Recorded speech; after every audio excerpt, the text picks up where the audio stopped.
So dear students, now we are continuing with the endocrine system and the last part of it, the vertebrate endocrine system. Now the vertebrates have the true classical endocrine system, the one which is basic, but this is of course nervous system assisted and controlled. Nervous system assisted help it and control it in various ways, and there are certain places where that classical endocrine system is completely independent. But what happened that they have the classical endocrine system, which means that the hormones will be secreted by the glands themselves and not by the nervous system. So, glandular secretions, which are released generally in vertebrates, are released from various and a huge variety of classical glands, endocrine glands. So, these are initially mainly the part of brain which actually helps to control it is hypothalamus. So, hypothalamus is called sometimes the part, this is basically a part which is present there on the lower side of the brain, and then this is present almost above the pituitary gland, which is just present at the base of the brain. So this releases various secretions which actually controls the pituitary gland precisely. Pituitary gland is considered to be or named as the master gland. So pituitary gland is controlled by in many ways by hypothalamic secretions. So pituitary gland, the master gland, is controlled by hypothalamus. So there is a control of nervous system over the endocrine system, we can say here in this case.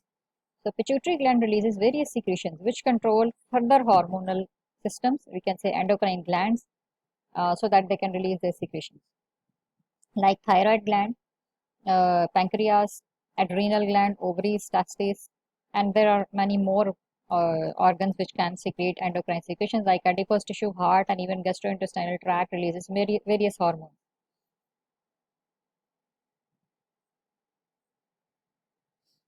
So, for example, if we talk about the thyroid gland, then the hypothalamus secretes TRH, or a thyroid releasing hormone, which affect upon pituitary gland, and pituitary gland produces TSH, that is thyroid stimulating hormone, and it affect upon thyroid gland to release its hormones which are called T3 and T4 commonly.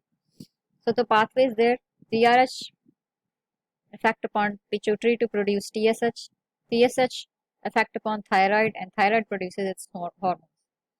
So pancreas is the one which releases independent hormone, like that is it releases insulin. What happens that when food is taken in, when we eat food, then it causes release of or we can say production of glucose inside the blood. When glucose go inside the blood and passes through pancreas, it actually secretes what we call insulin. Insulin is a hormone that reduces that blood glucose level and cause the entry of glucose into the cells. So this is independent of nervous system. Its stimulus precisely stimulus mean which actually activates the pancreas to produce insulin is glucose. So this is not controlled by nervous system. It means that all endocrine systems are not controlled by brain. Some are independent. Now, for example, the pathway say hypothalamus controls pituitary gland. Pituitary gland controls the other glands, like for example thyroid or so, which ultimately generates an action. We can say produce an action. Pancreas, we talked about it already, that this is an independent. You remember we already talked about a second order loop. This one, the hypothalamus to pituitary gland to thyroid, then its own hormones. They can actually control. Control is there at various levels. Like these hormones will control thyroid and also control pituitary and also affect upon hypothalamus. So there are three-way control, control at three levels. We will call this one a third order loop. Second order loop you already have studied initially. Now we go ahead. So there are different types of hormones which are categorized in various ways. Of course, we cannot go in much detail in this course, but we'll briefly talk about two main categories of hormones, which are lipid soluble and lipid insoluble. So there are few hormones which are soluble in lipids, There are few which are not soluble in lipid. How they are regulated, how they do. So the lipid soluble hormones are steroids and thyroid hormones mainly. The lipid insoluble hormones are precisely peptides and proteins. Are also catecholamines. Now, the lipid soluble ones, for example, the feedback regulation of synthesis happen in steroid, happen in thyroid hormones, in fact, protein peptide and catecholamines. All of those are force controlled by feedback loop. That is, when hormone the quantity is increased in blood, it actually stops its own production at various levels, and that is called the feedback loop. We already have studied that. Now, bonding to a carrier, bonding to the carrier proteins when they have to go to the blood, they are basically generally bound to the carrier protein. So lipid soluble steroids are bound. Thyroid hormones are also bound. Protein and peptides not always, rarely. Catecholamines, no, they are directly going to the blood. Now, what's their lifetime in the plasma? Steroid hormones have hours. Thyroid, they stay for days. Peptides and protein only for minutes, and catecholamine only for seconds. Then, what's the time course of action? Steroids, they affect hours to days. Thyroid, the days. Peptides and protein, minutes to hours. And catecholamine, seconds or less. Now, if we talk about their receptor location, their receptor is cytosolic or nuclear. Could be in cytoplasm, could be in the cell. In steroids, in thyroid, these are purely nuclear. In protein and peptides, plasma membrane. Their receptor has to be on plasma membrane, to which they bind and then they can act upon the cells. Catecholamines, plasma membrane. Now, what's the mechanism of action? Receptor, they have to bound to the receptor complex. The receptor and hormone makes a complex, and then it stimulates the action. Then peptides and proteins, the hormone binding basically triggers the second messengers. And in catecholamine, hormone binding causes basically change in the membrane potential. So there are different types of regulation or control which happen in lipid and soluble and insoluble. Now we'll see mechanism of hormone action, briefly biosynthesis and origin of various hormones. We already have done it. So target tissues and action of various hormones. Here we have talked about it already. And then regulation. So now mechanism of action we have to see. So there how they act, how the hormones they act. There are two main ways in which the hormones they act: lipid soluble and lipid insoluble. Now there are two categories of hormones we already talked about: lipid soluble and lipid insoluble. Which are lipid soluble, they can actually penetrate the plasma membrane. And lipid insoluble, of course, they cannot enter inside the plasma membrane, so they have to actually act on the cell surface. That's the main difference between the two. Now, lipid soluble act by binding to DNA. Lipid insoluble, they act via either phosphorylation or maybe by second messengers. So let's see in diagrams. It's a comparison. If the lipid soluble hormone, like a steroid hormone, will attach to carrier protein, and when they are circulating in the blood, then they reach the target cell or the tissue, then they attaches to a receptor inside the cytoplasm, or maybe they straight enter into the blood. Cell. Now, if they are attaching here on a receptor here, then they will activate the second messenger and effects will be generated. Otherwise, they will go inside the cytoplasm and attach to its receptor, make a hormone receptor complex and enter inside the nucleus. Here you can see the nuclear membrane through the nuclear pores, and then can go and affect the DNA, affect the messenger RNA production or so. But some of them can directly enter the cytoplasm, as these are steroids, directly passes into the nuclear membrane, enter the nucleus, and straight affect the DNA, that is production of messenger RNA they control. They can inhibit or they can excite, both things they can do. So there are three ways in which they can act upon the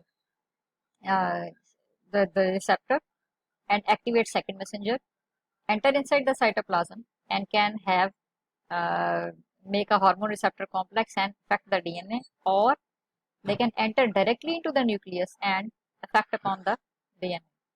So there are three ways they connect. The lipid insoluble hormones, they need a cell surface receptor. They have to attach to a cell surface receptor to activate the mechanisms inside. I mean, affect upon in any way. So first of all, hormone needs a cell surface receptor. Hormone has to attach to a cell surface receptor. When they attach to it, generally they activate the second messenger. The second messenger is generally the cyclic amplification. Then second messenger go and affect upon the effector proteins inside the cell, which are generally protein kinases. Now these effector proteins activates some more enzymes or any other pathway they may activate to produce the ultimate effect. So it means that this process or of activation of lipid insoluble hormones require a cell surface receptor. There should be a receptor on the surface of the cell which help in attachment of the receptor. If a receptor is not there on cell surface, as these are lipids insoluble, they cannot enter inside the cell. So if a cell is expressing a receptor, then this hormone can act upon that and activate second messengers and then factor proteins and so on. The inner cascade may be running. Now, what's the biosynthesis? Basically, there are two main ways in which biosynthesis happen. One is if these are proteins and peptides, then simple protein synthesis process produces. And if these are released from, if these are of other type, like for example steroids, then these are synthesized from cholesterol, and few are synthesized from different types of amino acids. So this is about biosynthesis hormones. So I just go back briefly and compare these processes again. So let's make a brief comparison. Lipid soluble hormone and lipid insoluble hormone, what's their comparison in action? Lipid soluble hormone will straight enter into the cell. Lipid insoluble hormone need a carrier protein. Lipid insoluble hormones will have either a nuclear receptor so that they can pass through cytoplasm, enter the nucleus, or maybe they do have a cytoplasmic receptor to which they attach, and then they enter inside the cell, and then they affect upon DNA, the transcription process for production of messenger RNA, and then there could be more effects. But the lipid insoluble hormones, they for sure need a carrier protein. Now these carrier proteins could be of various types. Some are complex, some are comparatively simpler, and the hormones they have to attach to those carrier proteins, and carrier proteins have inside domain, outside domain, which have the receptor site, inside domain, which is for which is sometimes an enzyme or sometimes any other structure which have to actually activate certain enzyme system in the body. And then so generally these receptors are also as complex as the hormone. The hormone is complex, the receptors are also complex. And then the second messenger, for example cyclic AMP, which have to convert effector proteins, protein kinases. So actually these are causing what we call a phosphorylation, and there is a cascade which is following this phosphorylation. So this is the comparison between these two hormones. And then thank you. If you have any questions, you can post these on the WhatsApp group, blog, or wherever, or maybe Moodle. Thank you.